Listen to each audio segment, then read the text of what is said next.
Good morning. This is Sam Walters, Operations Officer with the Florida State Watch Office, and this is the Florida State Watch Office Daily Situation Report for 14 January 2009.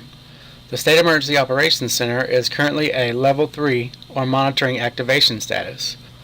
Nuclear power reactors at Turkey Point, St. Lucie, Crystal River, and Farley are all operating at 100% capacity.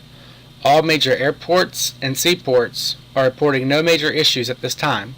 And now to Amy Godsey for a weather brief. Thank you, Sam. High pressure will build into the region today with north winds pushing in a colder and drier air mass into the state today.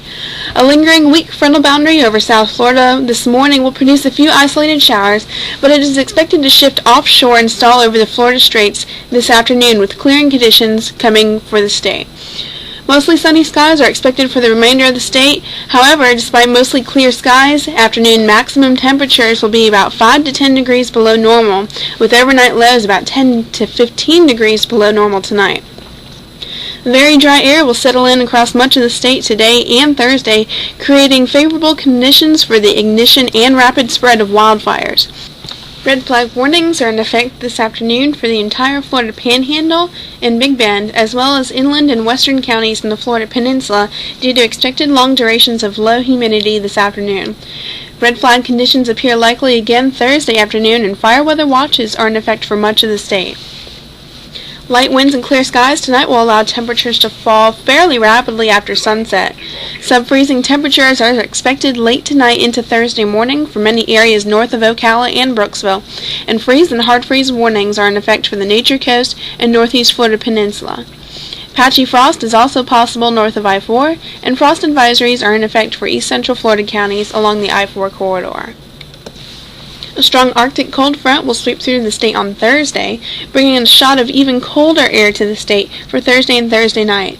Hard freeze conditions will be possible across much of North Florida, and hard freeze watches are in effect for the Florida Panhandle, Big Bend, and inland northeast Florida.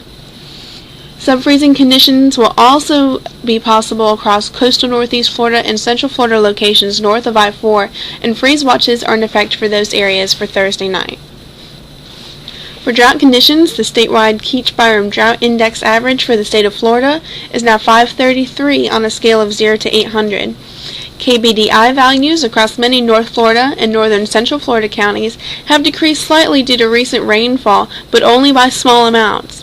So in general, all Florida Peninsula County KBDI values remain above 500, with Florida Panhandle and Big Bend counties west of Tallahassee remaining below 500. However, with no rainfall expected until next week, KBDI values are expected to increase again over the next 7 days. Now back to operations. The Florida Division of Emergency Management would like to remind Floridians to practice fire safety today.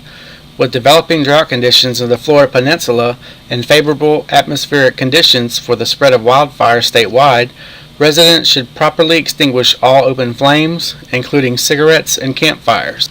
Follow local regulations for the burning or disposal of yard waste or other materials. Keep gutters, eaves, and yards clear of debris, sticks, pine needles, and leaves.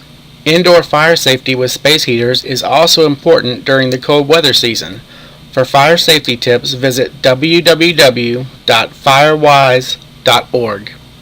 That's all we have for today. This has been the Florida State Watch Office Daily Situation Report for Wednesday, January 14th, 2009. For further information and to learn more about how you can get a plan, please visit www.floridadisaster.org. Have a safe day.